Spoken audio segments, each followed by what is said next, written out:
चोट मारता है चंद्रशेखर रावण अकेला। नमस्कार दोस्तों, बहुजन समाज पार्टी मानी जाती है कि नेताओं की मशीन है। बहुजन समाज पार्टी में छोटे छोटे नेता आते हैं और बड़े होकर चले जाते हैं। उसी आधार पर एक नेता वो भी आया था और उसने जिस तरीके से बसपा को आगे बढ़ाने के लिए कार्य किया था उसकी चर्चा भी होने लगी और बसपा ने उसको बड़ा मौका दिया और वो राष्ट्र कोऑर्डिनेटर तक पहुंचाया। उस नेता की आज चर्चा बार बार हो रही है। उस नेता ने ऐसा क्या किया जो कि बसपा में फिर से उसको ऐसा काम करने के लिए या ऐसा पद नहीं दिया जा रहा है। हाँ जी दोस्तों, आप सही सुन रहे हैं, आप देख रहे हैं राजनीति तंत्र। आपका बहुत बहुत स्वागत है और हम आपको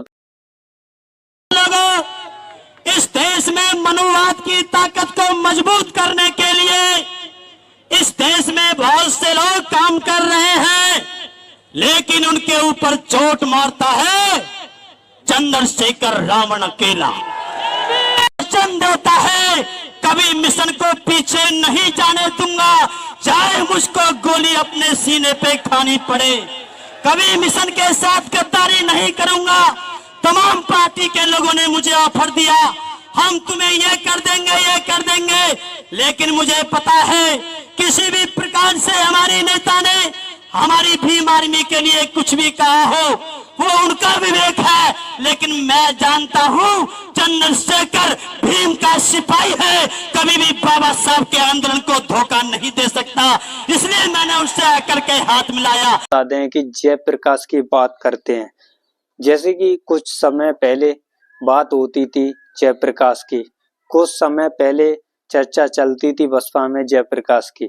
जयप्रकाश एक ऐसा नाम था जो कि जमीनी स्तर से उठकर बसपा में बना था बड़ा नेता और राष्ट्र कोऑर्डिनेटर तक बना दिया गया था। बहुजन समाज पार्टी में जयप्रकाश को अच्छी तवज्जो दी गई और बहुजन समाज पार्टी में राष्ट्र कोऑर्डिनेटर तक रहे थे जयप्रकाश।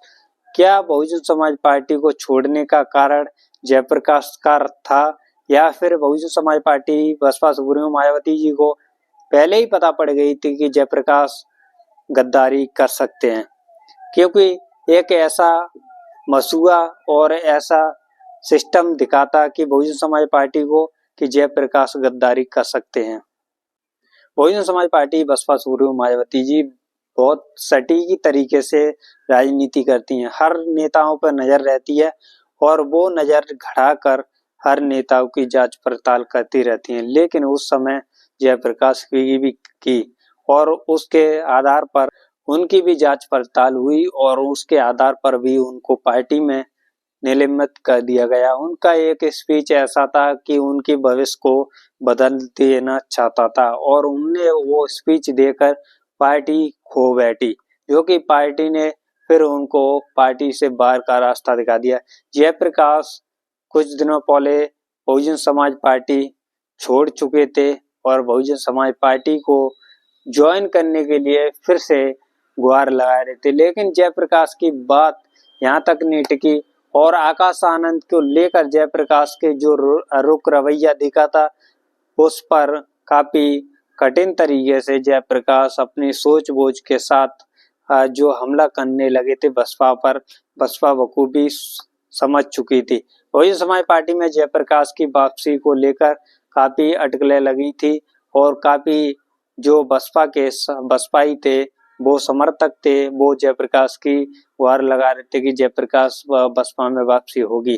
लेकिन जयप्रकाश के जो तेवर थे, जो स्पीच थी, जो भाषण थे, उनमें ऐसा कहीं नहीं दिखा कि बसपा में जयप्रकाश की वापसी के लिए बसपा के लिए जयप्रकाश कार्य कर रहे हैं। क्योंकि जब एक स्पीच बसपा के लिए यूं कहें तो जयप्रकाश के लिए भविष्य का खतरा बन चुकी थी। बहुजन समाज पार्टी में शामिल होने के लिए जब भीम आर्मी के संस्थापक आजाद समाज पार्टी से जयप्रकाश ने हाथ मिला लिया था, उसके बाद में जो बसपा के समर्थक थे उनको पता पड़ी कि बहुजन समाज पार्टी की बसपा सुप्रीमो मायावती जी ने जो फैसला लिया था वो सही लिया था। क्योंकि जब वो ऐसा नेता जो बसपा के लिए कार्य कर रहा हो जब पार्टी से बाहर निकाल दिया हो वो अलग अलग पार्टियों अपनी जगह ढूंढने की कोशिश कर रहा था, अलग अलग बयानबाजी कर रहा था।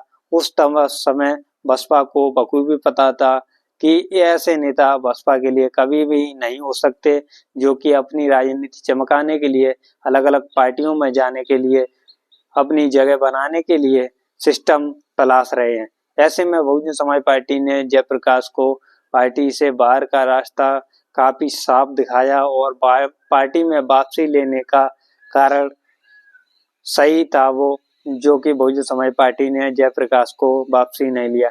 क्योंकि जब बहुजन समाज पार्टी में जयप्रकाश को वापसी लिया जाता तो फिर जयप्रकाश सबको हैरानी में डाल सकते थे।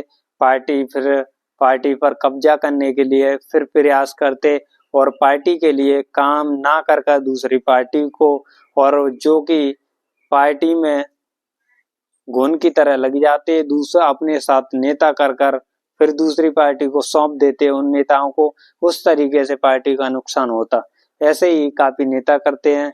और जिस तरीके से जयप्रकाश की राजनीति थी, जयप्रकाश को जो बसपा के समर्थक थे कि जयप्रकाश को पार्टी में वापसी किया जाए, उस आधार पर ऐसा नहीं दिखा और ऐसा हो भी नहीं सकता, क्योंकि जयप्रकाश ने भीम आर्मी को ज्वाइन कर लिया था और उस समय आजाद समाज पार्टी के चंद्रशेखर आजाद की तारीफ कर रहे थे और चंद्रशेखर आजाद से हाथ मिला लिया था। ऐसे में जब बहुजन समाज पार्टी की दुश्मन मानी जाने वाली आजाद समाज पार्टी के साथ जब जयप्रकाश हाथ मिलाते हैं तो जयप्रकाश की बसपा में वापसी के लिए कोई भी ऐसा कदम नहीं उठाया जाएगा, क्योंकि जयप्रकाश ने जो ये गलती की है ये बहुत बड़ी गलती है और जयप्रकाश ने भीम आर्मी और आजाद समाज पार्टी में ज्वाइनिंग होकर बसपा को नुकसान देने की कोशिश की है। आपको वीडियो कैसी लगी, अच्छी लगी हो तो लाइक शेयर कमेंट जरूर करें और आर्थिक सहयोग के लिए आप मदद जरूर करें।